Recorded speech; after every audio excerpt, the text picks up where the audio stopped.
سورہ ماعون، 30واں پارہ سورہ ماعون۔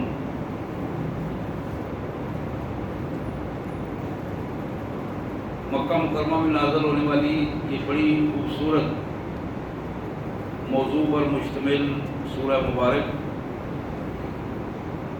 آئیے سب سے پہلے اس کا ترجمہ اور مفہوم انشاءاللہ پھر اسی کے پس منظر میں مختصر سی گفتگو۔ اللہ کے مبارک نام سے جو بڑا مہربان، بہت زیادہ رحم کرنے والا ہے۔ ارأیت الذی یکذب بالدین،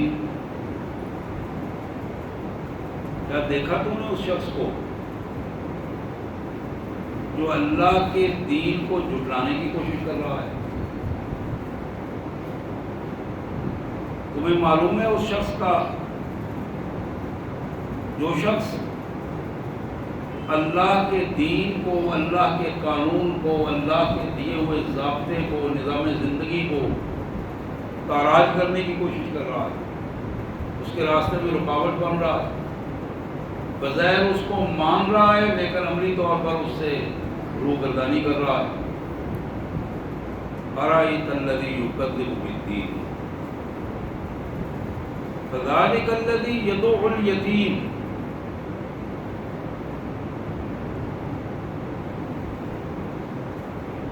اور اس شخص کی بدبختی کا بدترین نمونہ یہ ہے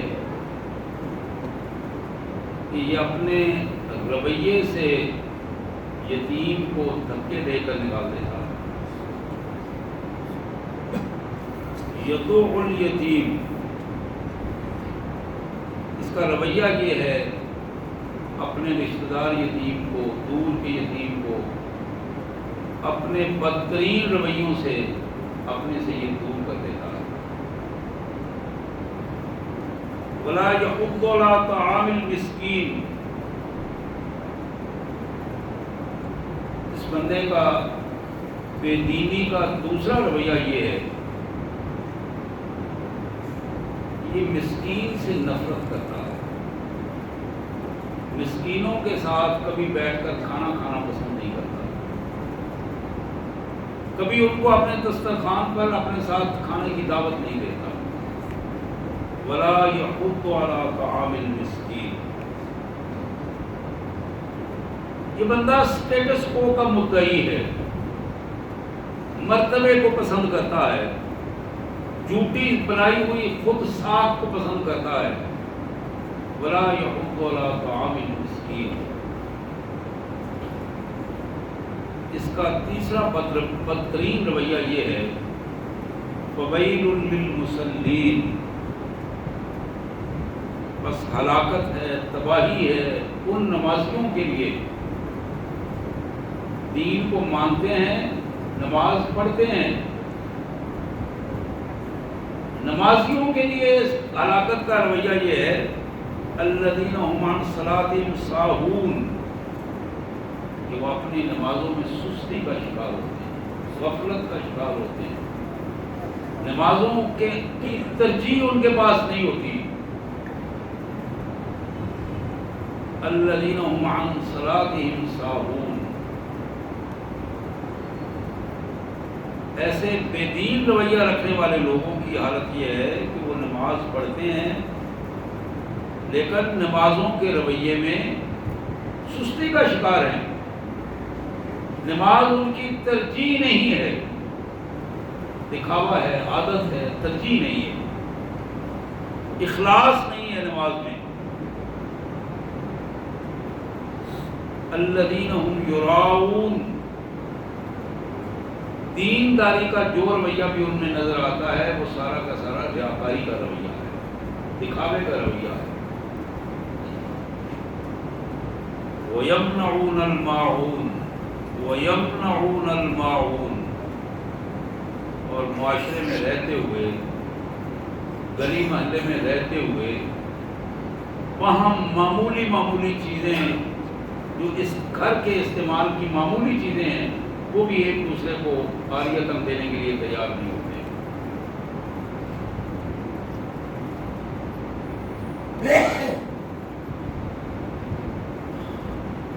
اللہ اکبر، استغفر اللہ العظیم واتوب الیہ۔ حضرات، یہ سورہ معون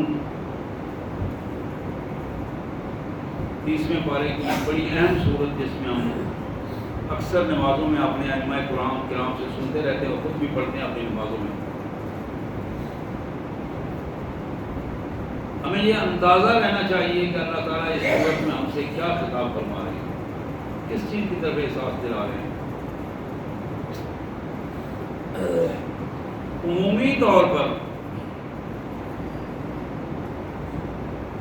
ہم کلمہ گو افراد کا، جو کلمہ پڑھتے ہیں، مسلمان اپنے آپ کو کہتے ہیں، مسلم گھروں میں پیدا ہوئے ہیں، ہمارا رویہ یہ ہے کہ ہم جہاں بھی بیٹھتے ہیں تو وہاں گفتگو ہوتی ہے، کوئی پریشانی ہوتی ہے، تو ہم ایک دوسرے کو تلقین کرتے ہیں کہ دین کے مطابق ہمیں چلنا چاہیے،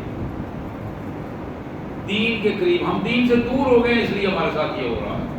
یہ باتیں ہم اکثر کرتے ہیں، بیٹھتے ہیں معاشرے میں، ایک دوسرے سے ڈسکس ہوتی ہے، اجتماعی طور پر بھی کرتے ہیں، انفرادی طور پر بھی ایک دو افراد بیٹھے ہوں، پھر بھی یہ گپ شپ رہتی ہے. اور بالعموم نتیجہ اس پر ہوتا ہے کہ اللہ کے دین کو نافذ ہونا چاہیے، غالب ہونا چاہیے. اور یہ پاکستان تو بنا ہی اس لیے تھا، پاکستان کا تو وجود ہی اس لیے تھا کہ پاکستان کا مطلب کیا، لا الہ الا اللہ، کہ اللہ کے دین کے غلبے کی جو سرزمین ہے وہ یہ پاکستان ہے. اس لیے اللہ نے ہمیں دی ہے. دین کیا چیز ہے؟ قرآن ہمیں دین کا کیا مفہوم بتاتا ہے، اور محمد کریم صلی اللہ علیہ وسلم نے دین کے کیا رویے ہمارے سامنے رکھے ہیں، اس چیز کو میرے بھائیوں سمجھنے کی ضرورت ہے. اللہ تبارک و تعالیٰ نے قرآن مجید میں ایک بار نہیں کئی بار اس کا اظہار کیا کہ ہم نے اس کائنات کو اس لیے بنایا کہ اس کائنات میں اللہ نے اپنے رسول بھجوائے، انسانوں کو پیدا کیا، پھر ان کی رہنمائی کے لیے رسولوں کو بھجوایا، اور پھر معاشرے کو ترتیب دینے کے لیے ان رسولوں کو اپنا دستور دے کے بھجوایا، دین دے کے بھجوایا، تاکہ لوگ اس دین کے مطابق زندگی بسر کریں گے تو پھر ہم انہیں زیادہ سے زیادہ اجر سے نوازیں گے. اب اس دین کا مفہوم جو قرآن بتاتا ہے وہ بنیادی طور پر 3 مفہوم ہیں. سب سے پہلا معنی جو قرآن مجید ہمارے سامنے دین کا رکھتا ہے وہ یہ ہے کہ اللہ وحدہ لا شریک کی ہستی کو ہم اپنا آقا تسلیم کریں. پہلی بات، آقا وہ ہوتا ہے کہ جس کے باقی سب غلام ہوں. آقا وہ ہوتا ہے جس کی عبادت کی جائے، پرستش کی جائے، جس کے حضور جھک جایا جائے، جس کے سامنے اپنی کوئی خواہش نہ ہو، اس کے حکم کی تعمیل کی جائے، اس کو آقا کہتے ہیں. تو دین نے، قرآن نے ہمیں جو دین کا تصور دیا ہے، حقیقی تصور دیا ہے، وہ یہ ہے کہ اللہ ہی ہمارا آقا ہے. اب اس کا ایک فطری معنی دوسرا نکلا، جب اللہ ہی ہمارا آقا ہے تو ہماری پیشانی کسی اور کے حضور نہیں جھک سکتی. جب اللہ کو ہم نے اپنا آقا مان لیا تو اللہ کے دین نے ہمیں یہ بات بتائی کہ جس کو تم نے آقا مانا ہے، تمہاری ساری نیاز مندیاں، تمہاری ساری عاجزیاں، تمہاری ساری کی ساری فروگزاشتیں اپنے اللہ کے حضور پیش ہونی چاہیے، نہ کہ اللہ کو چھوڑ کر کسی دوسرے کے سامنے تم جھک جاؤ اور دوسرے کے سامنے تم اپنے آپ کو ذلت اور رسوائی کا نمونہ بناؤ. ایک انسان کے لیے سب سے بڑی بات اس کی پہچان، یہ اس کی پیشانی ہے. چہرہ اس کی پہچان ہے، اور چہرے میں سب سے اہم چیز جو اس کی پیشانی ہے. اور پیشانی جب آدمی زمین پر رکھ دیتا ہے دو پاؤں، دونوں ہاتھ، دونوں گھٹنے، ناک اور پیشانی، یہ رکھ دیتا ہے اور اپنے آپ کو عاجز بندہ ثابت کر کے کیا کہتا ہے؟ سبحان ربی الاعلی، پاک ہے میرا پروردگار جو بہت بلند ہے، اور میں اپنے اللہ کے حضور ذلت اور رسوائی کے ساتھ، عاجزی کے ساتھ اپنے آپ کو بالکل نکما پن میں ثابت کر کے میں نے اپنی ناک زمین پہ رگڑنا شروع کر دیا، مالک میں کچھ نہیں ہوں، سب کچھ تو ہے۔ اس کا دوسرا نام ہے دین کا وہ پہلا پوائنٹ کہ جو بندہ مومن کو قرآن یہ سکھاتا ہے کہ تمہیں اپنے آقا کے سامنے اس طرح جھک جانا چاہیے، اور پھر کسی کے سامنے جب تم ایک اپنے آقا وحدہ لا شریک کو آقا مان لو گے تو پھر دنیا کی بڑی سے بڑی کوئی نعمت یا بڑا سے بڑا طوفان تمہیں اپنے اس نظریے سے ہٹانے کے لیے تیار نہ ہو۔ حضرات، دین کا جو دوسرا معنی قرآن ہمارے سامنے رکھتا ہے وہ ہے مالک ہونا، مالک، مالک یوم الدین، روز جزا کا مالک، سزا جزا کے دن کا مالک، اس پوری کائنات کا مالک اللہ وحدہ لا شریک ہے۔ وَلِلَّهِ مُلْكُ السَّمَاوَاتِ وَالْأَرْضِ، جو کچھ زمین و آسمان میں وہ اللہ کا ہے، اللہ کی ملکیت ہے۔ سوال پیدا ہوتا ہے کہ ہمارا کیا ہے؟ میرے پیارے بھائی، ہم اس دنیا میں آئے ہیں خالی ہاتھ۔ یہ عملی طور پر ہر بندہ اس تجربے کو بخوبی جانتا ہے کہ کائنات کا کوئی بندہ بھی ایسا نہیں جو اس دنیا میں خالی ہاتھ نہ آیا ہو، یہاں تک کہ وہ خالی جسم آیا ہے، اس کے جسم پر کپڑے تک موجود نہیں۔ اور پھر اگلی بات یہ ہے کہ جب اس کائنات سے جائے گا تو پھر خالی ہاتھ جائے گا۔ تو درمیان میں جو کچھ اسے ملا، اسے عمر ملی، عقل ملی، اسے کھانا ملا، اسے گھر ملا، اسے فیملی ملی، اسے بچے ملے، اسے روزگار ملا، اسے زمین کا مالک بنایا، فیکٹریوں کا مالک بنایا، پورا ایک نظام تھا جس میں اس کا ایک کردار بنا دیا۔ لیکن یہ خالی ہاتھ آنے والا، جانا اس نے پھر خالی ہاتھ ہے، چاہے وہ کائنات کا مالک کیوں نہ بن جائے، تو یہ بات طے شدہ ہے کہ اس کائنات میں جو کچھ ہے وہ صرف مالک کا ہے۔ یہ چیز قرآن نے ہمیں دوسری چیز بتائی کہ جس کا دین ہے، جس کا دین ہے اور اس کو تم آقا مانتے ہو، اسے تمہیں اپنا مالک بھی ماننا پڑے گا، تب جا کے تمہارا دین مکمل ہوگا۔ اپنا آقا بھی تسلیم کرنا ہے اور اپنا مالک بھی تسلیم کرنا ہے۔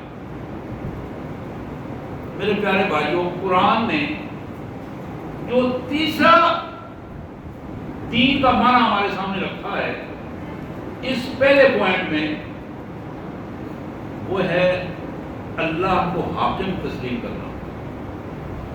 پہلا معنی تھا آقا تسلیم کیا، دوسرے پوائنٹ پہ آ کے ہم نے اپنا مالک تسلیم کیا۔ اللہ ہی ہمارا آقا ہے، اللہ ہی ہمارا مالک ہے، اور اللہ ہی ہمارا حاکم ہے۔ یہ تیسرا پوائنٹ ہے۔ حاکم کون ہوتا ہے؟ جس کے حکم پر عمل کیا جائے، جس کے حکم کو ماننے کے لیے اس کی رعایا موجود ہو، رعیت موجود ہو۔ اللہ ہمارا حاکم ہے اور ہم ساری مخلوق اس کی رعیت ہیں۔ پوری اس مخلوق پہ دو نظام چل رہے ہیں، ایک نظام کو تکوینی امور کا نظام کہتے ہیں اور ایک کو تشریعی امور کا نظام کہتے ہیں۔ تکوینی امور کا نظام جو ہمارے بس میں نہیں، صرف اللہ کے حکم پر وہ خود بخود آٹومیٹک ایک نظام چل رہا ہے اور پوری کائنات کی گرفت ہے، جس کو سورہ رحمان میں اللہ نے فرمایا وَأَقِيمُوا الْوَزْنَ بِالْقِسْطِ وَلَا تُخْسِرُوا الْمِيزَانَ۔ ہم نے پوری کائنات کا نظام ایک خاص ترتیب کے ساتھ بنا دیا ہے اور تم اس میں کوئی کمی نہیں پاؤ گے. تو پھر فرمایا کہ تم اس بنے ہوئے نظام کے ساتھ چھیڑ چھاڑ کرنے کی مت کوشش کرنا ورنہ تباہ و برباد ہو جاؤ گے. یہ جو نظام بنا ہوا ہے کیا نظام ہے؟ سورج صبح طلوع ہوتا ہے شام کو غروب ہو جاتا ہے. ایک خاص ترتیب کے ساتھ موسموں کی تبدیلی کے ساتھ وہ جو اپنا سفر کرتا چلا جاتا ہے سورج اسی طرح دن اور رات گھٹتے بڑھتے چلے جاتے ہیں.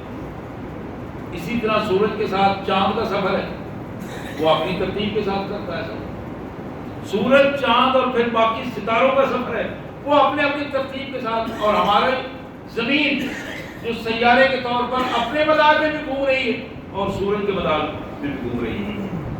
اب یہ جو کام ہو رہے ہیں خود بخود یہ سارے کے سارے کام ان کو کیا کہا جائے گا؟ تکوینی امور.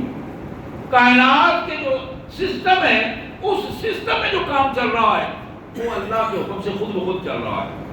اس میں ہماری کوئی ایفرٹ نہیں ہے اور ہم اس میں اگر کوئی خرابی پیدا کرنے کی کوشش کریں گے تو ہم خود تباہ ہو جائیں گے. وہ نظام اپنی جگہ پہ چلتا رہے گا. اسی طرح میرے بھائیوں دوسرا نظام جو ہے وہ تشریع امور کا نظام ہے. تشریع امور کا جو نظام ہے اس کو کہتے ہیں شریعت کے امور کا نظام.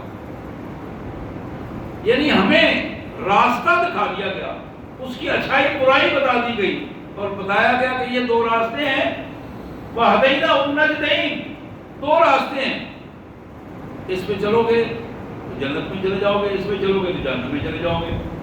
آگے تم نے اپنے راستے کے حوالے سے اپنا سفر مکمل کرنا ہے. یہ جو تشریعی راستہ ہے اس میں معافی بھی ہے, معافی کی گنجائش ہے کہ جو بندہ گناہ ہو جاتا ہے گناہ کے بعد معافی مانگ لیتا ہے, اللہ تعالیٰ اسے معاف کر دیتے, وہ اپنے آپ کو درست کر دے.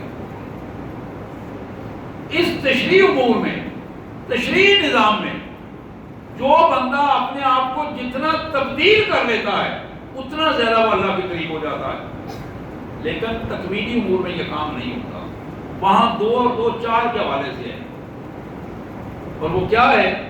ایک آدمی اپنا ہاتھ آگ میں ڈالے گا جل جائے گا, یہ تکوینی امور کا اصول ہے. ایک آدمی چھری مارے گا اپنے ہاتھ پہ اس کا ہاتھ کٹے گا الا ماشاءاللہ, ورنہ ہاتھ کٹے گا.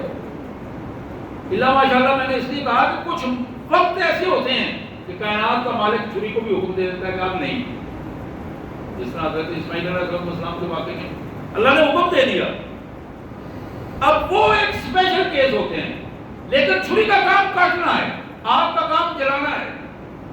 تکوینی امور میں وہ کام اپنی اپنی جگہ پر ہوتے رہیں گے, کرتے رہیں گے. تشریعی امور میں ہم اس چیز کے پابند ہیں کہ ہم نے جس کا کلمہ پڑھا ہے, جس کے دین کو تسلیم کیا ہے, جس کو اپنا حاکم مانا ہے, اس کے حکم کی پابندی کریں.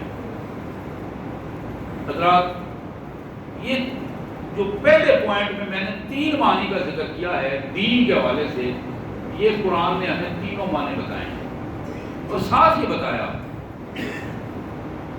ان الدین عند اللہ الاسلام, دین اللہ کے نزدیک صرف اسلام ہے.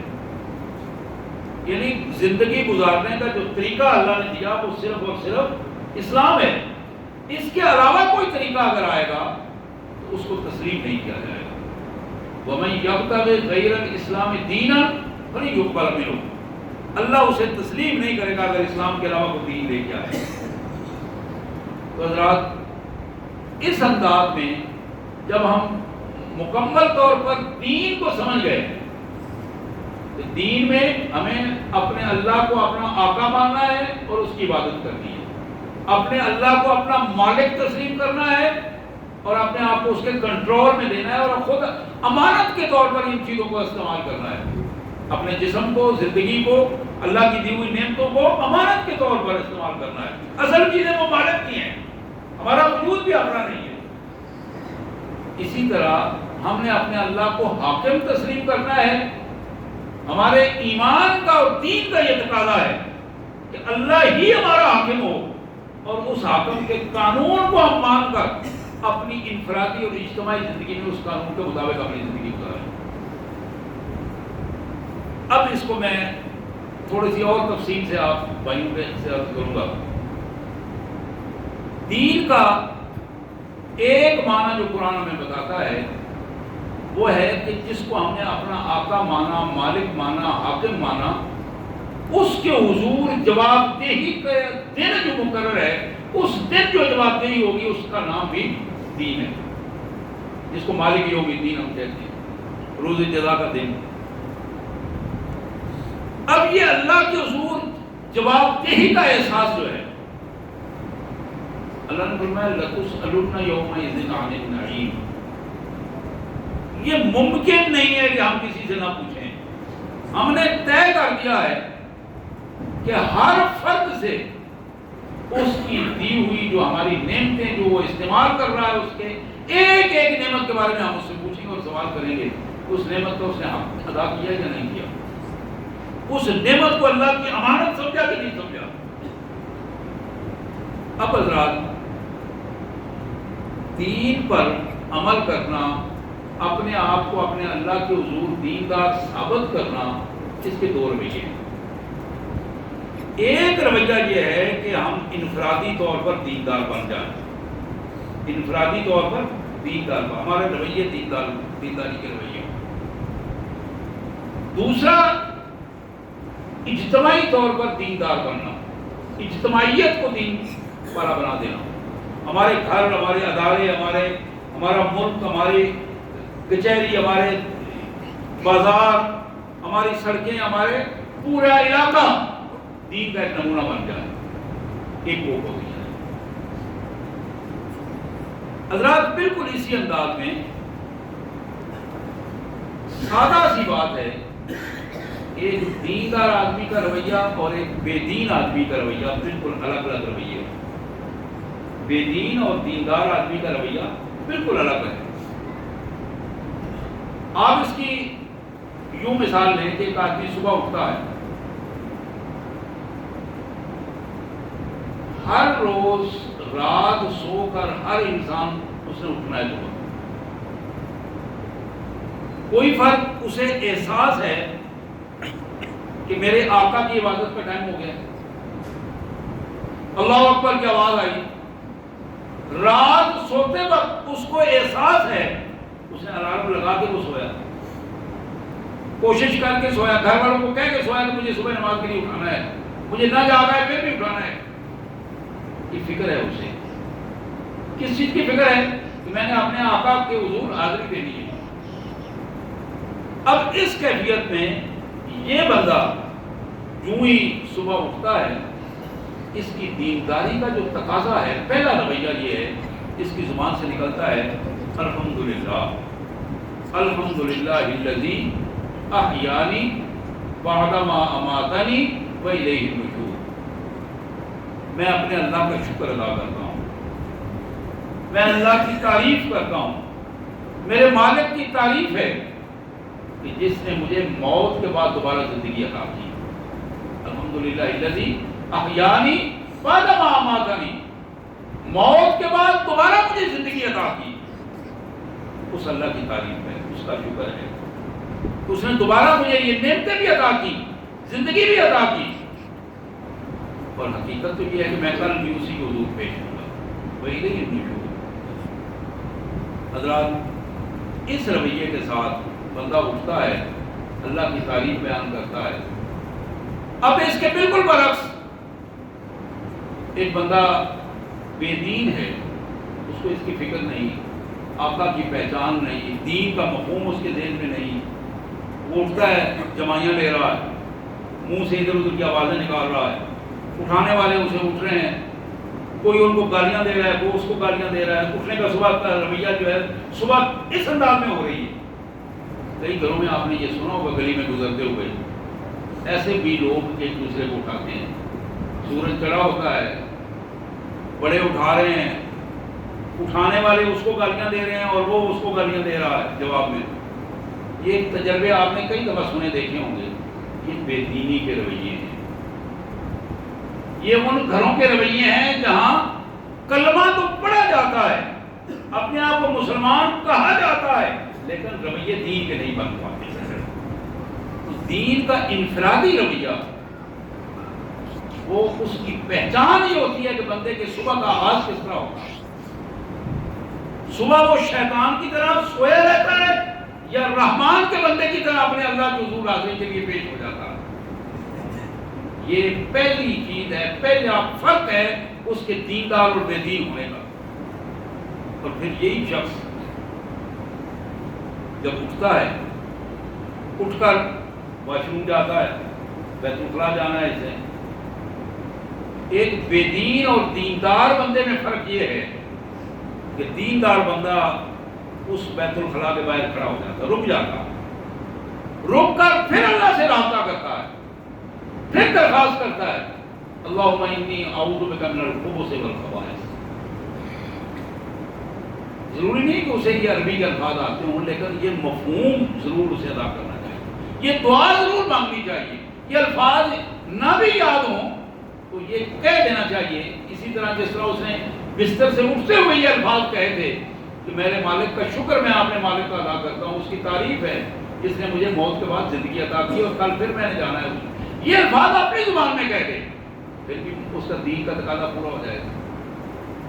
لیکن وہاں جا کے پھر یہ کہتا ہے جب یا اللہ میں جہاں جا رہا ہوں وہ گندگی کی جگہ ہے، شیطانوں کی آماج گاہ ہے، میرے مالک شیطان مذکر مؤنث سب وہاں موجود ہوتے ہیں، میں تیری حفاظت میں آتا ہوں، تو مجھے ان سے پناہ عطا فرما، تو مجھے ان سے پناہ عطا فرما، تو ان سے مجھے محفوظ رکھنا.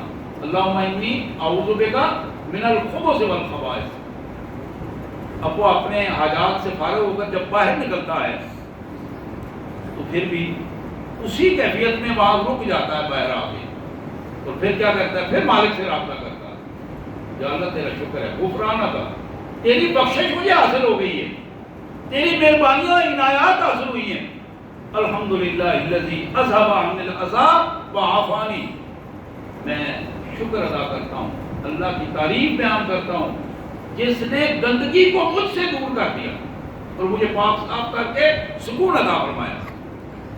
میرے پیارے بھائیوں، یہ بندہ جو کھانے پینے میں کھانا سامنے آتا ہے اللہ کے نام سے شروع کرتا ہے، کھانا ختم کرتا ہے اللہ کی تعریف میں ختم کرتا ہے، اس بندے کے رویے دینداری کے رویے ہیں. یہی بندہ پھر جب کہیں دفتر میں بیٹھتا ہے، یہی بندہ جب کاروبار پہ جاتا ہے، یہی بندہ کسی ملاقات پہ جاتا ہے، جہاں کہیں بھی ہوگا اس کی زندگی کا آغاز جس انداز میں ہو رہا ہے، اگر اس کے بعد ہر سطح پر اپنے اللہ کو اپنا آقا مالک اور حاکم مانتے ہوئے اس نے پورا دن اس طرح گزارا، تو اگر اس دن اس کی موت ہو جاتی ہے تو وہ اللہ کے مقبول بندوں میں شامل ہوگا، دیندار بندوں میں شامل ہوگا. لیکن بندے نے کلمہ پڑھ لیا، مسلمانوں کے گھر پیدا ہو گیا، اس کے ختنے ہو گئے، اس کا عقیقہ ہوا. اب ان ساری چیزوں کے باوجود صبح وہ الٹے سیدھے سانس لیتا رہا لیکن اللہ کے حضور نہ جا سکا. لیٹرین واش روم میں گیا، اس کو کوئی پرواہ نہیں ہے، بے حصوں کی طرح شیطانوں کی طرح اس کے سارے رویے. اور اسی طرح کھانا بھی دو چار ہاتھوں سے الٹے سیدھے ہاتھ سے اس نے کھایا پیا، اس کو پاکیزگی ناپاکی کا کوئی احساس نہیں رہا. پھر سارا دن بھی حلال و حرام کی تمیز کیے بغیر اس نے وہ گزارا.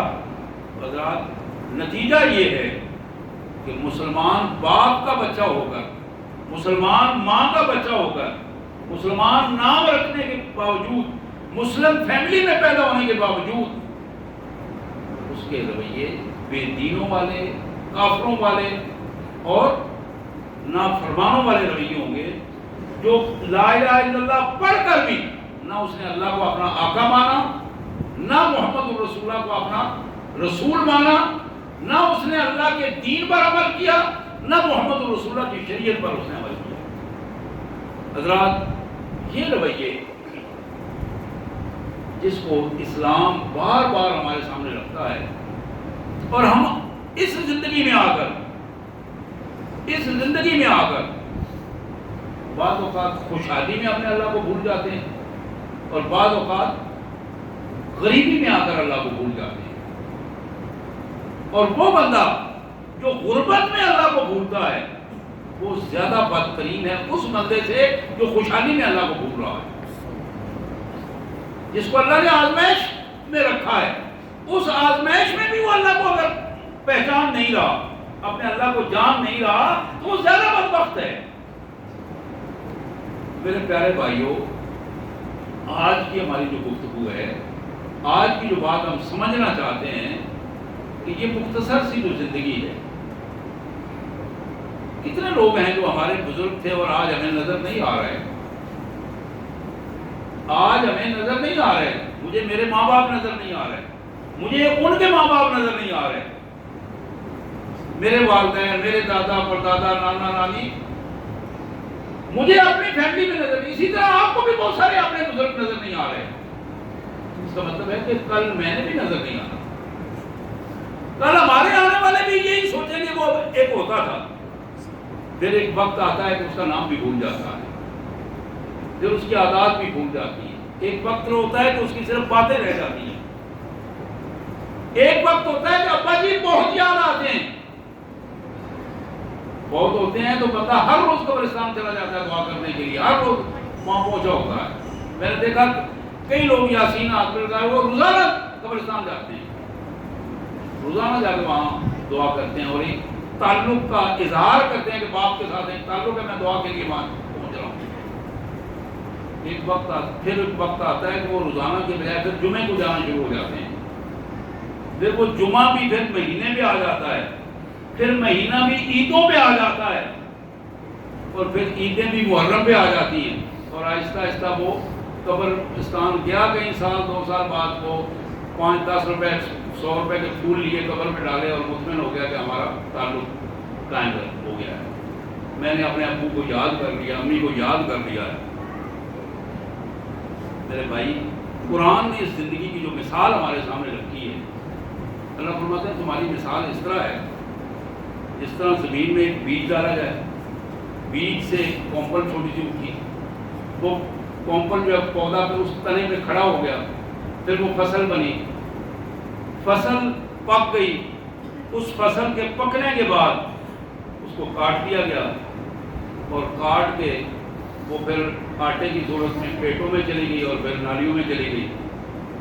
یہی حالت ہے، بیج سے لے کر اینڈ تک انسان آیا، خالی ہاتھ آیا، وقت گزارا، جب اس کا بچپن تھا، جوانی تھی، اور پھر وہ جوانی سے اپنے کندھوں پہ تھوکا کرتا تھا، اس کو انسان نظر نہیں آتے تھے۔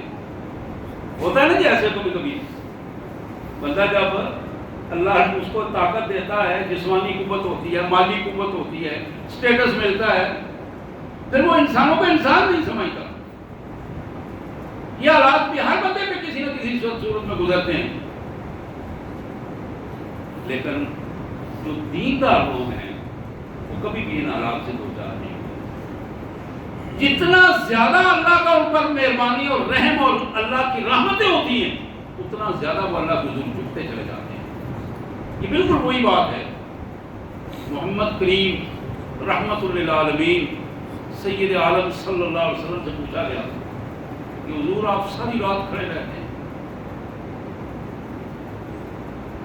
پاؤں مبارک سوج گئے، اور قرآن کہتا ہے کہ آپ کی کوئی غلطی نہیں ہے، آپ معصوم ہیں، آپ کو کوئی پوچھا نہیں جائے گا۔